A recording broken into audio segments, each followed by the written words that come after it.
So what of a reasoned and knowledge-based approach to God?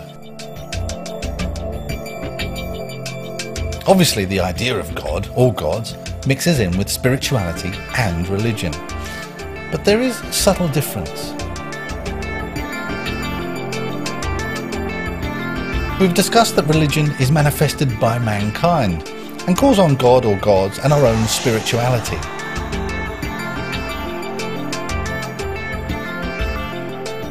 We have seen that spirituality is itself the oneness and joy that our evolutionary past has developed along with other deep instinctive feelings.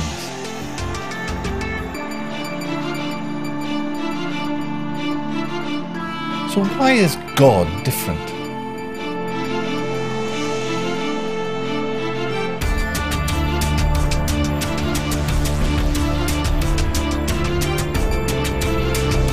Do we not invent a God for the same reasons we believe in religion and feel spiritual?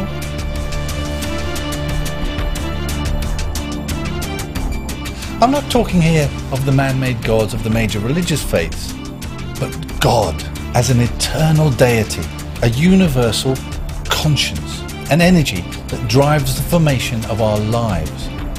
This is much harder to disprove.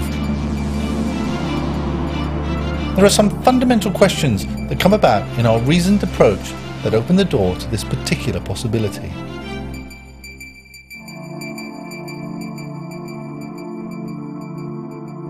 Firstly, what was there before the Big Bang? Where did all the energy come from?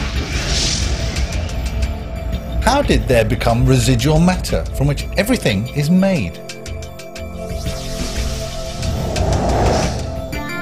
That a higher, more powerful being or beings created this is certainly a possibility.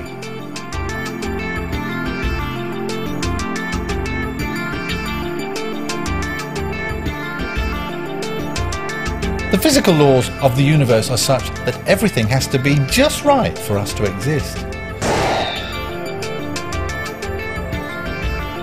The laws have to be finely balanced so that stable structures can form. And these structures have to possess the ability to form carbon or some biologically useful material.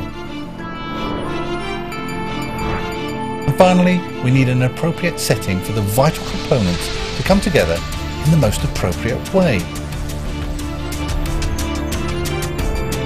Well, the abundance of hydrogen and helium and the four forces can explain quite a lot.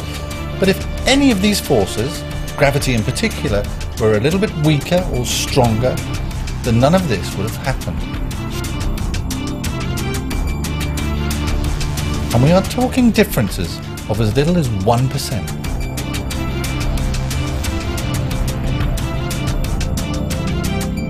The next problem comes with carbon. For carbon to manifest itself at the temperatures in the centre of stars, a freak accident has to occur with resonances at the atomic level. Instead of needing lots of energy to go up a very big hill, the hill temporarily disappears so that the atoms can reach the other side with less energy.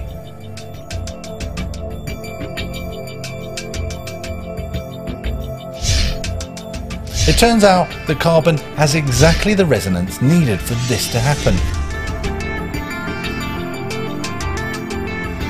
It's a bit like landing on exactly the right radio station frequency when we randomly spin the dial.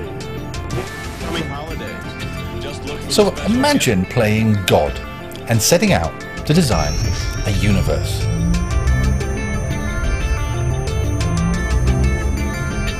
You could settle on some basic laws and then turn some knobs to make the electrons a bit heavier, the nuclear strong force a bit stronger,